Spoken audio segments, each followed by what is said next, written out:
Hello students, welcome to English class, unit number 3, class number 3. Ok, el día de hoy vamos a ver el tema The Future with Be Going To. ¿Sí? El going to, future, expresa futuro, ¿sí? Un futuro inmediato de una acción cercana. Tenemos aquí la estructura positiva, es el verbo to be, el going, más el otro verbo separado mediante el to, ¿sí? I'm going to speak. Yo estoy yendo a hablar.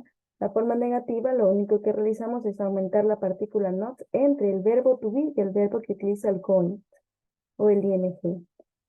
Y pregunta, pues se intercambia de lugar. Primero el verbo to be, luego el sujeto y luego el going y to speak y el question mark. ¿Ok? Es importante recordar que aquí debe sí o sí estar presente el verbo to be, ¿sí? El verbo to be para que se pueda dar el ing en el verbo go, ¿ok? Entonces es importante saber los verbos to be, los personal pronouns, para ir haciendo parejas con este verbo to be. En el primer caso tenemos el I am, ¿ok?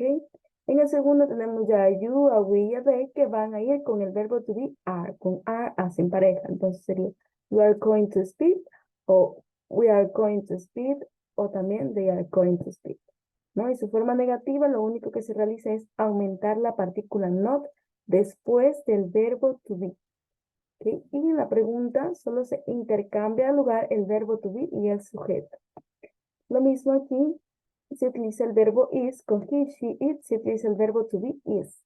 Entonces, he is going to speak, o he is not going to speak, o is he going to speak. ¿Para qué se utiliza el going to?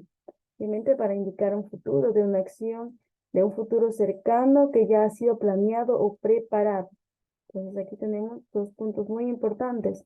El be going es comúnmente utilizado para intenciones y para predicción. ¿Okay? A continuación vamos a revisar el deber que nos dice que pongamos los verbos en su correcta forma, futuros first, ¿no? First future, el primer futuro que es el be going to. Ok, entonces aquí tenemos un pequeño ejemplo de cómo realizar esta tarea. Tenemos aquí ya el sujeto, ¿no? It. ¿Qué tenemos que hacer después? Buscar el verbo to be que va con it. Vemos nuestra materia. Tenemos el pronombre personal it. Va con el verbo to be is. Entonces aquí escribo is. Luego irá el going o go con ing. Luego sí va el to y de ahí el verbo entre paréntesis tal y como está dentro de los paréntesis sin hacerle ningún cambio. ¿Ok? It's going to rain. Está yendo a llover. El siguiente igual lo mismo. Primero vemos el sujeto, verbo to be que va acompañado de, que en este caso es are. Entonces ponemos they are. ¿Ok? Luego el going. Después del going, el to con el verbo que está entre paréntesis, tal y como está entre paréntesis. ¿Ok? They are going to eat steak. Ellos están yendo a comer estofado.